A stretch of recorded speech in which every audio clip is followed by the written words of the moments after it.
Hello नमस्कार दोस्तों, मैं हरेंद्र कुमार आप सभी का इंजीनियर हरेंद्र क्लासेस में स्वागत करता हूं। ठीक है दोस्त, जैसा कि हम लोग प्रतिदिन क्यूज करते हैं और एक क्वेश्चन पूछते हैं। ठीक, तो कल का मेरा क्वेश्चन क्या था? कल का क्वेश्चन आप लोग को याद है? हाँ, यानी सबसे ज्यादा समस्थानिक वाला तत्व कौन सा है? तो पोलिनियम। कौन सा? पोलिनियम। ऑस्मियम सबसे भारी तत्व है। अब पोलोनियम के परमाणु संख्या की बात करें तो कितना होता है? 84। अगर पोलोनियम के परमाणु संख्या की बात करें तो 84 और सबसे कितना समस्थानिक होता है? तो 27। यानी पोलोनियम के समस्थानिकों की संख्या, थोड़ा सा आगे आ जाओ, पोलोनियम के समस्थानिकों की संख्या कितना होता है? 27। ठीक है, अब देखिए कल जो दिए थे याद करने के लिए दोस्त, उसी का क्विज टेस्ट है। ठीक है, बताइए डल झील कहाँ स्थित है? जम्मू कश्मीर में। वुलर झील कहाँ स्थित है? बताइए। बैरीनाग झील, मानस बल झील, शेषनाग झील, अनंत झील, जोर से बोलिए। जम्मू कश्मीर में। बहुत बढ़िया। ठीक है, अब बताइएगा, शेषनाग हो गया। बताइए अनंतनाग झील कहाँ स्थित है? उत्तराखंड। अनंतनाग झील जम्मू कश्मीर में। ठीक है, अनंतनाग झील कहाँ स्थित है? जम्मू कश्मीर में। अच्छा जी, नागिन झील कहाँ स्थित है? जम्मू कश्मीर में। जम्मू कश्मीर में। सात ताल झील कहाँ स्थित है? उत्तराखंड में। उत्तराखंड में। ठीक, नैनीताल झील कहाँ स्थित है? उत्तराखंड में। उत्तराखंड में। बहुत बढ़िया। बताइए राकस ताल झील कहाँ स्थित है? उत्तराखंड में। उत्तराखंड में। माला ताल झील कहाँ स्थित है? उत्तराखंड में। देखिए दोस्त, जहां पर लास्ट में ताल आ जाएगा समझिएगा कि वो कहाँ झील स्थित है? उत्तराखंड में। ठीक, लेकिन कुछ एक्सेप्शन है, कुछ अपवाद में भी है, 2-3 गो, जो कि आपको ध्यान रखना है। ठीक, आगे पता चल जाएगा। बताइए नौकुचिया ताल झील? उत्तराखंड में। उत्तराखंड में। खुरपा ताल झील? उत्तराखंड में। उत्तराखंड में। सांभर झील कहाँ है? राजस्थान में। राजस्थान में। यानी सांभर झील का बात करें दोस्त तो कहाँ स्थित है? राजस्थान में स्थित है। राजसमंद झील कहाँ स्थित है? राजस्थान में। राजस्थान में। बहुत बढ़िया। पिछौला झील कहाँ स्थित है? पिछौला झील राजस्थान में। राजस्थान में। लुनर कर सर झील कहाँ स्थित है? राजस्थान में। राजस्थान में। बहुत सुंदर। जयसमंद झील कहाँ स्थित है? राजस्थान में। राजस्थान में। फतेह सागर झील कहाँ स्थित है? राजस्थान में। राजस्थान में। डिडवाना झील कहाँ स्थित है? राजस्थान में। राजस्थान में। लोकटक झील कहाँ स्थित है? मणिपुर में। मणिपुर में। बहुत बढ़िया। पुलिकट झील कहाँ स्थित है? पुलिकट बताओ तो। आंध्र प्रदेश और तमिलनाडु के सीमा पर। बहुत सुंदर। आंध्र प्रदेश और तमिलनाडु के सीमा पर है पुलिकट झील। हुसैन सागर झील पूछ दे तो। आंध्र प्रदेश। आंध्र प्रदेश में। जोर से बोलो। आंध्र प्रदेश। हाँ। कोलेरू झील कहाँ स्थित है? उड़ीसा में। कोलेरू झील आंध्र प्रदेश में है। कोलेरू हाँ, झील आंध्र प्रदेश में स्थित है।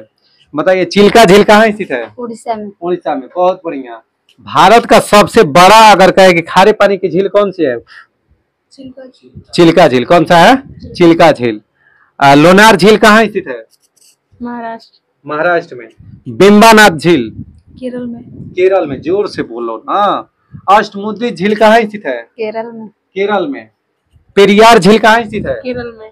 हाँ, हम कितना जोर से बोल रहे हैं वैसे बोलना है। ठीक, बहुत सुंदर, बहुत बढ़िया याद करके आई हो तुम लोग। ठीक, बताओ तो बच्ची, केंद्रीय चावल अनुसंधान केंद्र कहाँ स्थित है? कटक उड़ीसा में। कटक उड़ीसा में। केंद्रीय कपास अनुसंधान केंद्र कहाँ स्थित है? नागपुर में। नागपुर में। बहुत सुंदर। राष्ट्रीय गन्ना प्रजनन संस्थान कहाँ स्थित है? कोयम्बटूर। बहुत सुंदर। केंद्रीय आलू अनुसंधान संस्थान? लखनऊ में।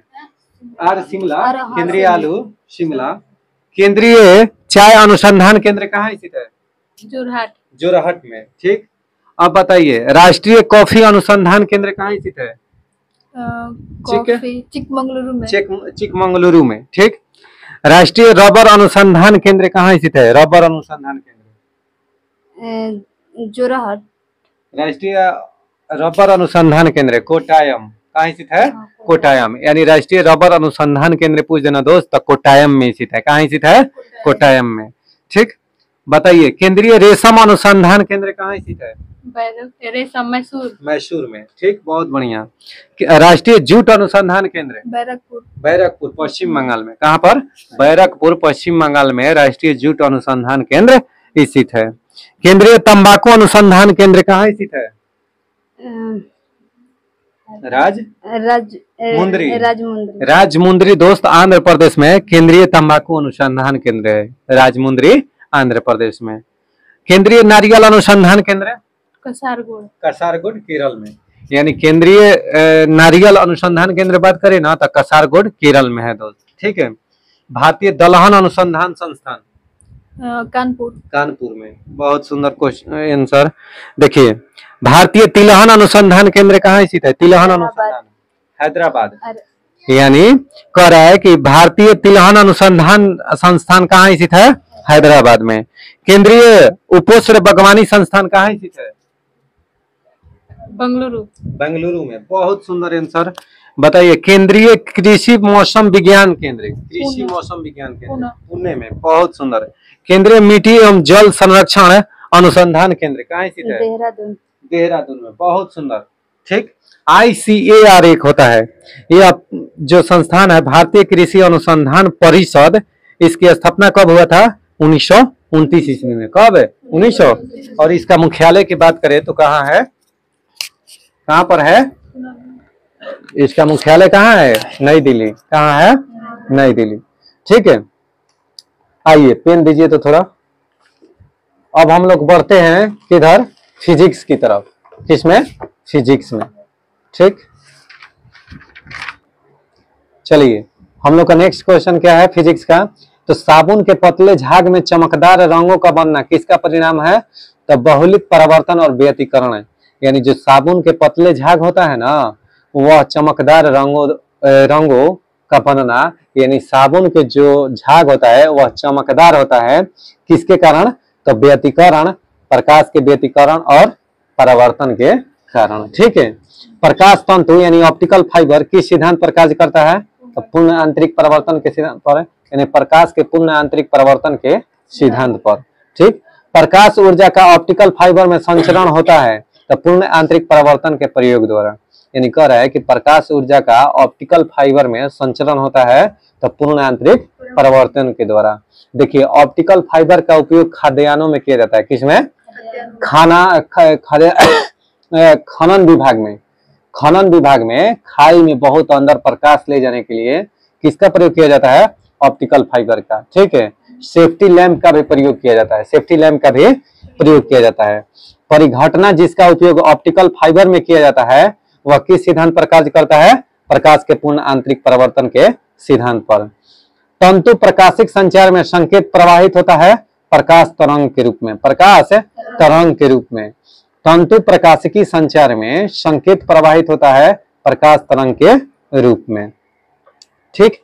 करेक्ट। मरीजों के पेट के अंदर का परीक्षण करने हेतु डॉक्टरों द्वारा प्रयुक्त इंडोस्कोप कार्य करता है तो प्रकाश के पूर्ण आंतरिक परावर्तन के सिद्धांत पर। प्रकाश के पूर्ण आंतरिक परावर्तन के सिद्धांत पर मरीजों के पेट के अंदर का परीक्षण करने हेतु डॉक्टरों द्वारा प्रयुक्त इंडोस्कोप कार्य करता है किस पर? तो प्रकाश के पूर्ण आंतरिक परावर्तन के सिद्धांत पर। कोई दिक्कत है? मृग मरीचिका या मृग तीसरा का कारण क्या है? तो स्थलीय तापमान एवं प्रकाश का पूर्ण आंतरिक परावर्तन। कहने का मतलब है कि बालू जो है दूर से ही चमकता है, बालू, और इसी कारण मृग तीसरा के कारण ही या मृग मरीचिका के कारण ही क्या होता है कि हमें दूर से ही जल प्रतीत होता है। रेगिस्तानों में दूर से जल प्रतीत होता है तो इस सब प्रकाश के पूर्ण आंतरिक परावर्तन के कारण होता है। तापमान और प्रकाश के पूर्ण आंतरिक परावर्तन दोनों इसके लिए उत्तरदायी है। कोई दिक्कत है? कह रहा है कि रेत का रेगिस्तान, धान की खेती की भूमि, ताजा बर्फ से ढकी हुई भूमि और प्रेयरी भूमि में से ज्यादा सूर्य की रोशनी परावर्तित करता है। कौन? तो ताजा बर्फ से ढकी हुई भूमि। यानी ताजा बर्फ से ढकी हुई जो भूमि है ना, वह क्या करता है कि ज्यादा सूर्य की रोशनी परावर्तित करता है। पूर्ण आंतरिक परावर्तन होता है जब प्रकाश जाता है हीरे से कांच में। पूर्ण आंतरिक परावर्तन होता है जब प्रकाश जाता है हीरे से कांच में। हीरे से कांच में जाता है तो पूर्ण आंतरिक परावर्तन होता है। एक कटा हुआ हीरा जगमगाता है, एक कटा हुआ हीरा जगमगाता है, कहने का मतलब है कि कटा हुआ हीरा दोस्त चमकता है, किस कारण? तो प्रकाश के पूर्ण आंतरिक परावर्तन के कारण। ठीक है, कह रहा है कि उचित रीति से कटे हीरे की असाधारण नमक का चमक का आधारभूत कारण है तो उसकी अति उच्च अपवर्तन सूचकांक होता है। यानी कोई हीरा उचित रीति से कटा हुआ है हीरा, तो वह असाधारण चमक का आधारभूत कारण क्या है? यानी खूब चमकेगा। इसका कारण क्या है सर? तो इसका कारण क्या है बाबू? इसका कारण अति उच्च अपवर्तन सूचकांक, यानी अत्यधिक अपवर्तनांक होगा तो वह उतना ही चमकेगा, उतना ही। कोई दिक्कत है? हीरे अपने ही आकार के अनुकारी कांच से अधिक झिलमिलाता है। जो हीरा होता है वह अपने ही आकार के अनुकारी कांच से अधिक झिलमिलाता है। हीरे का अपवर्तनांक कांच के अपवर्तनांक से कम होता है। देखिए आर गलत है, हीरे का अपवर्तनांक जो होता है ना कांच के अपवर्तनांक से अधिक होता है, अधिक होता है। ठीक है, ये बात जान जाइएगा। अच्छा, हीरा अपने ही आकार के अनुकारी कांच से अधिक झिलमिलाता है, अधिक झिलमिलाता है, ये सही है। किसी वस्तु के त्रिविमीय, कहने का मतलब है कि किसी वस्तु का थ्री डायमेंशनल प्रतिरूप को अंकित तथा पुनरावृत्ति करने की तकनीक का नाम है होलोग्राफी। कौन सा ग्राफी? होलोग्राफी। ठीक है, एक इलेक्ट्रॉनिक पुंज को फास्फोरस कोटेड पर्दे पर फोकस कर प्रतिबिंबों को पर्दे पर जनित करना कहलाता है रोस्टर स्कैन। क्या कहलाता है? Raster scan. कह के एक इलेक्ट्रॉनिक पुंज को फास्फोरस कोटेड पर्दे पर फोकस कर प्रतिबिंबों को पर्दे पर जनित करना क्या कहलाता है? रोस्टर स्कैन कहलाता है। क्या कहलाता है? रोस्टर स्कैन कहलाता है। रमन प्रभाव का प्रकाश की उन किरणों से संबंध है जो आर पार जाती हैं तो सभी पारदर्शी माध्यम के, यानी जो रमन प्रभाव है ना उसका प्रभाव जो है, रमन प्रभाव किससे संबंधित है? तो सभी पारदर्शी वस्तुओं से, सभी पारदर्शी वस्तुओं से। ठीक है, करे कि ध्वनि के पुनरुत्पाद के लिए एक सीडी यानी कॉम्पैक्ट डिस्क ऑडियो प्लेयर में प्रयुक्त होता है तो लेजर बीम। कौन सा बीम? Laser beam. कह रहा है कि ध्वनि के पुनरुत्पाद यानी रिप्रोड्यूसिंग के लिए एक सीडी यानी कॉम्पैक्ट डिस्क ऑडियो प्लेयर में प्रयुक्त होता है तो लेजर बीम। कौन बीम? Laser beam. जब एक सीडी यानी ऑडियो एवं वीडियो प्रणाली में प्रयुक्त होने वाली कॉम्पैक्ट डिस्क यानी सूर्य के प्रकाश में देखी जाती हैं तो इंद्रधनुष के समान रंग दिखाई पड़ते हैं। इसकी व्याख्या की जाती है तो प्रकाश के परिवर्तन और विवर्तन की परिघटना के आधार पर, प्रकाश के परिवर्तन और विवर्तन की घटना के आधार पर। खुद ही कहते हैं कह रहा है, ध्यान से सुनना कि रेडियो तरंगे द्रुतगामी होती हैं। रेडियो तरंगे द्रुतगामी दोलयन और वैद्युत धाराओं से उत्पन्न होती हैं। रेडियो तरंगे याद रखना है। ठीक, अच्छा और क्या सर? तो इसमें देखिए अति चालन वाहनों का पता लगाने के लिए पुलिस डॉक्टर के परावर्तित लघु रेडियो तरंग प्रभाव का उपयोग करती है, प्रभाव का उपयोग करती है। दोनों सही है कि अति चालन वाहनों का पता लगाने के लिए पुलिस डॉपलर के परावर्तित लघु रेडियो तरंग प्रभाव का उपयोग करती है। ध्यान से सुनिएगा, कह रहा है कि एक चलचित्र पूरी फिल्म के एक सिरे से दूसरे सिरे तक सामान्यतः 24 फ्रेम प्रति सेकंड प्रतिक्षेपित यानी प्रोजेक्टेड करता है। यानी कहने का मतलब है कि एक चलचित्र का मतलब जानते हैं दोस्त?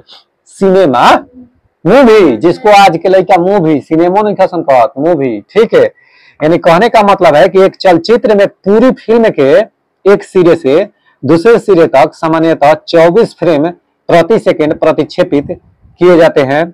ठीक, यह सही है। यानी 24 फ्रेम प्रति सेकंड, एक सेकंड में 24 फ्रेम का किया जाता है, प्रक्षेपित किए जाते हैं। किसमें? तो सिनेमा में। अच्छा जी, दूरदर्शन के संकेत एक निश्चित दूरी के बाद नहीं मिल सकते हैं क्योंकि पृथ्वी की सतह वक्राकार है। यानी कहने का मतलब है कि दूरदर्शन के जो संकेत है ना एक निश्चित दूरी के बाद कनेक्शन टूट जाता है। क्या कारण है इसका? तो पृथ्वी का वक्राकार होना, पृथ्वी की सतह का वक्राकार होना। यानी पृथ्वी पूर्णतः गोल नहीं है, पृथ्वी कैसा है? अंडाकार है। कैसा है? अंडाकार है। दूरदर्शन प्रसारण में श्रव्य संकेतों का प्रेषण करने के लिए प्रयुक्त तकनीक कौन सी है? तो आवृत्ति मॉड्यूलन। कौन मॉड्यूलन? आवृत्ति मॉड्यूलन। यानी दूरदर्शन प्रसारण में श्रव्य संकेतों का प्रेषण करने के लिए प्रयुक्त तकनीक का नाम क्या है बाबू? तो आवृत्ति मॉड्यूलन। ठीक है।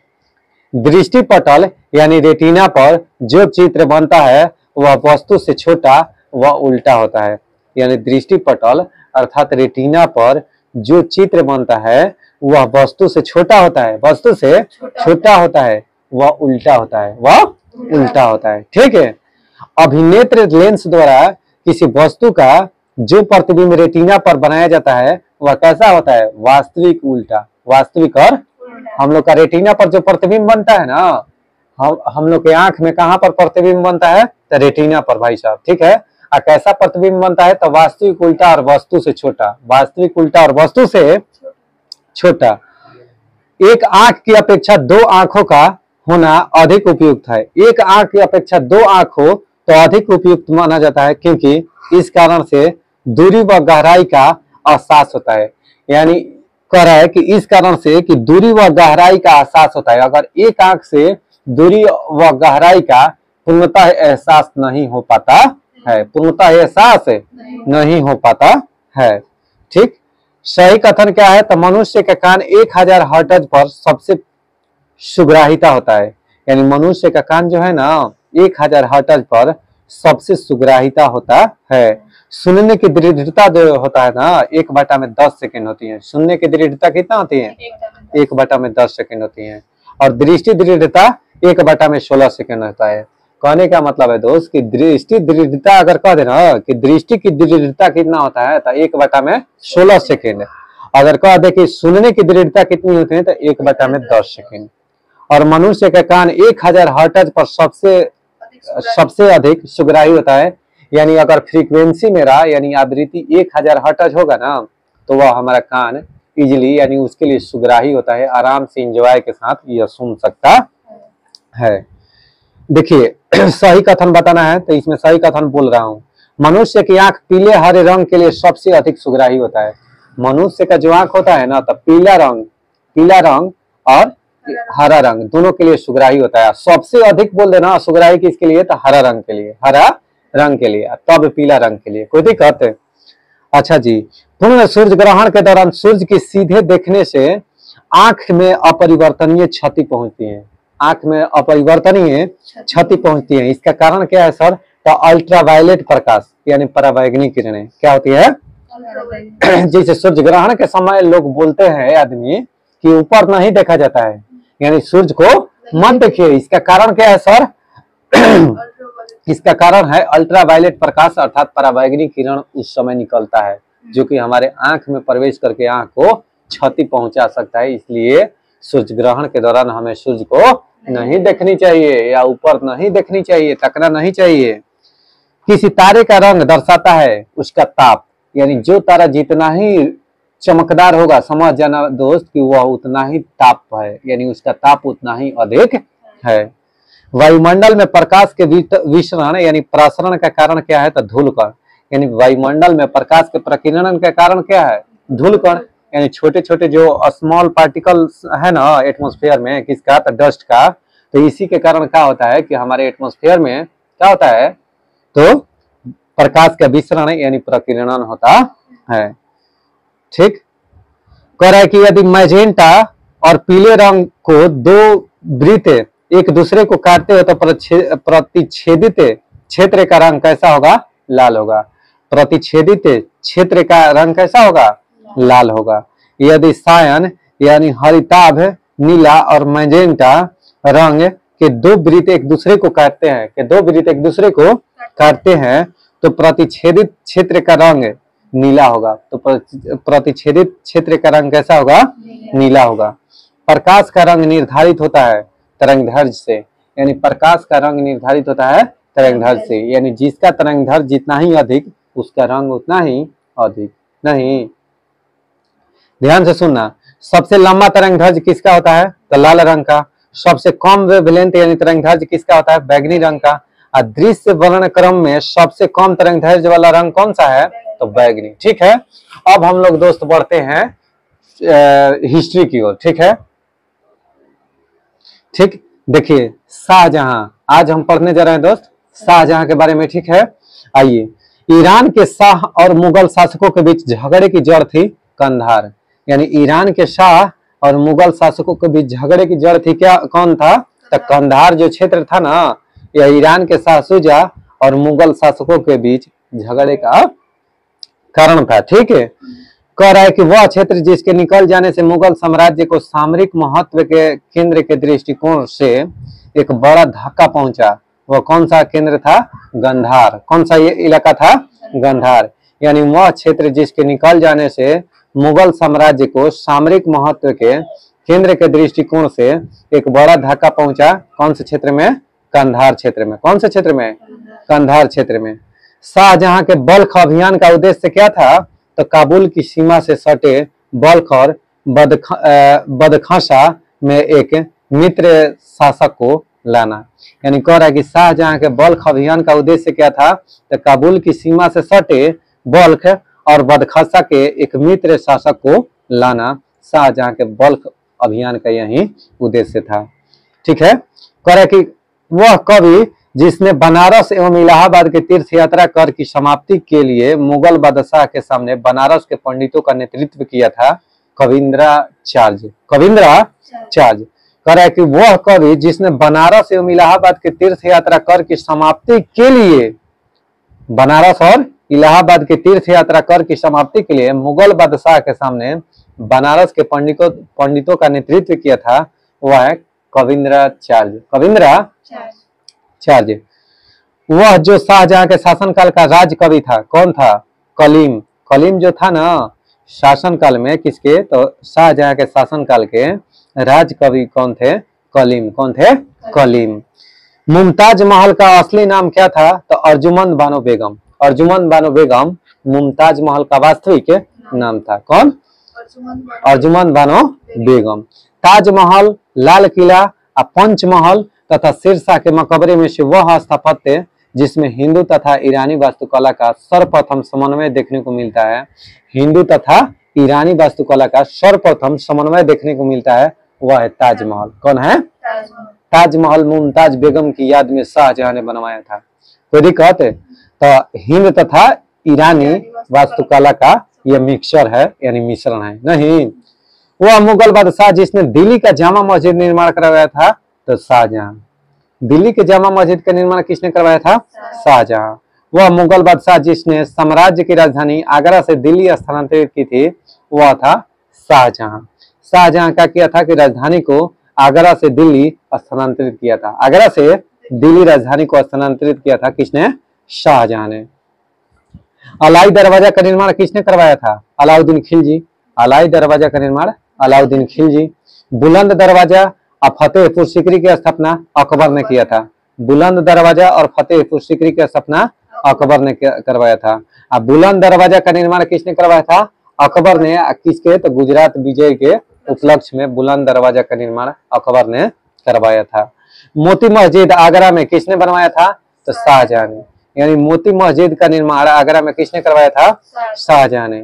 मोती मस्जिद दिल्ली में किसने बनवाया था? औरंगजेब ने। मोती मस्जिद दिल्ली में किसने बनवाया था? औरंगजेब ने। दिल्ली के लाल किले का निर्माण करवाया था शाहजहां ने। यानी दिल्ली के लाल किले का निर्माण करवाया था शाहजहां ने। उपनिषदों का फारसी में अनुवाद जिस मुगल सम्राट के शासनकाल में हुआ था, वह थे शाहजहां। यानी उपनिषदों का फारसी में अनुवाद जिस मुगल सम्राट के शासनकाल में हुआ था, वह थे कौन? तो शाहजहां। वह कौन थे? शाहजहां। यानी शाहजहां ने शाह बुलंद इकबाल की पदवी दी थी। शाहजहां ने शाह बुलंद इकबाल की पदवी दी थी किसको? तो दारा शिकोह को। दारा शिकोह को। चलिए दोस्त आगे बढ़ते हैं। देखिए, दारा शिकोह की मूल रचना है मजमउल बहैन। मजमउल बहैन, इसी को मज उल बहरीन भी कहा जाता है। इसी को मज उल बहरीन भी कहा जाता है। दारा शिकोह को जिस स्थान पर दफनाया गया है, वह कौन सा स्थान है? दिल्ली। यानी दारा शिकोह को जिस स्थान पर दफनाया गया है, वह स्थान कौन है? दिल्ली। दारा शिकोह को याद रखना। अमीर खुसरो दारा शिकोह, अमीर हसन एवं शुजा में से हिंदू धर्म ग्रंथों का अध्ययन करने वाला प्रथम मुस्लिम कौन था? तो दारा शिकोह। दारा शिकोह जो था हिंदू धर्म ग्रंथ का अध्ययन करने वाला पहला मुस्लिम था कौन, तो दारा शिकोह, याद रखना ये क्वेश्चन। ठीक, कह रहा है कि वी.एस. स्मिथ, चलो देखो, कह रहा है कि बी.ए. स्मिथ जैन सरकार तथा ए.एल. श्रीवास्तव में से वह इतिहासकार जिसने शाहजहां के शासनकाल को मुगल काल का स्वर्ण युग कहा है, तो वह है ए.एल. श्रीवास्तव। हर लड़का दोस्त जानता है कि शाहजहां के शासनकाल को मुगल काल का स्वर्ण युग कहा जाता है, मुगल काल का स्वर्ण युग कहा जाता है। यह लेकिन किसने कहा था, तो ए.एल. श्रीवास्तव ने। ठीक, कह रहा है कि प्रसिद्ध कोहिनूर हीरा शाहजहां को उपहार में दिया था किसने, तो मीर जुमला ने प्रसिद्ध कोहिनूर जो हीरा था ना, वह शाहजहां को उपहार में दिया था किसने, तो मीर जाफर जुमला ने। ठीक है, कह रहा है कि वह मुगल बादशाह जिसने बलबन द्वारा प्रारंभ किया गया दरबारी रिवाज सिजदा समाप्त कर दिया था शाहजहां के शासनकाल में। देखिए, सुप्रसिद्ध कोहिनूर हीरा शाहजहां को उपहार दिया था किसने, मीर जुमला ने। वह मुगल बादशाह जिसने बलबन द्वारा प्रारंभ किया गया दरबारी रिवाज सिजदा को समाप्त किया था शाहजहां ने। सिजदा प्रथा को समाप्त किसने किया था, तो शाहजहां ने। ठीक है, दारा शिकोह बलबन द्वारा जबकि शुरू किया गया था, कौन, सिजदा और पैबोस प्रथा। ठीक है, इसको समाप्त किसने किया था, शाहजहां ने, याद रखना। दारा शिकोह देखकर क्या ख्याल है कि हिंदू धर्म का नहीं, हिंदू धार्मिक ग्रंथ का अध्ययन करने वाला पहला मुस्लिम पूछ देगा कौन था, तो दारा शिकोह मुराद बख्श, शाह शुजा तथा औरंगजेब में से वह जो शाहजहां के शासनकाल में अधिकांश समय तक दक्कन का गवर्नर रहा था, वह औरंगजेब है। कौन है, औरंगजेब। ठीक है, अब आइए औरंगजेब के बारे में थोड़ा स्टडी कर लेते हैं। वह मुगल बादशाह जिसको 2 बार राज्याभिषेक हुआ था, कौन था, औरंगजेब। कई बार दोस्त क्वेश्चन पूछा है कि वह कौन सा ऐसा शासक था जिसका 2 बार राज्याभिषेक हुआ था, तो वह था शासक औरंगजेब। कौन था, औरंगजेब। धर्मत का युद्ध किसके बीच हुआ था, औरंगजेब तथा दारा शिकोह के मध्य। औरंगजेब तथा दारा शिकोह के मध्य धर्मट का युद्ध 1658 में हुआ था। कब हुआ था, 1658 में। ये दरोगा में पूछ चुका है क्वेश्चन कि धर्मट का जो युद्ध है ना दोस्त, दारा शिकोह और औरंगजेब के बीच कब हुआ था, तो 1658 ईस्वी में धर्मट का युद्ध, याद रखना। बिलग्राम का युद्ध 1540 में हुआ था। सरनाल का युद्ध 1572 में। सरनाल का युद्ध, जजाऊ का युद्ध 1707 में। जजाऊ का युद्ध 1707 में। जजाऊ का युद्ध 1707 में। औरंगजेब की मृत्यु 1707 में। कोई दिक्कत है। खेड़ा का युद्ध भी 1707 में। केकरा बीच खेड़ा का युद्ध, साहू के बीच, साहू और ताराबाई और चाची।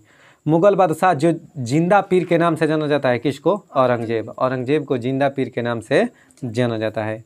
औरंगजेब ने जोधपुर के शासक जसवंत को 1658 ईस्वी में धर्मट के युद्ध में पराजित किया था। यानी जो औरंगजेब है ना, औरंगजेब ने जोधपुर के शासक जसवंत सिंह को 1658 ईस्वी में धर्मट के युद्ध में पराजित किया था। ठीक, तो धर्मट कहाँ स्थित है, मध्य प्रदेश में। धर्मट जो जगह कहाँ स्थित है, मध्य प्रदेश में। ई पेपर में पूछा है, ध्यान से देखना कि धर्मट जो है ना वह कहाँ स्थित है। ठीक, तो कहाँ है, मध्य प्रदेश में। कोई दिक्कत है,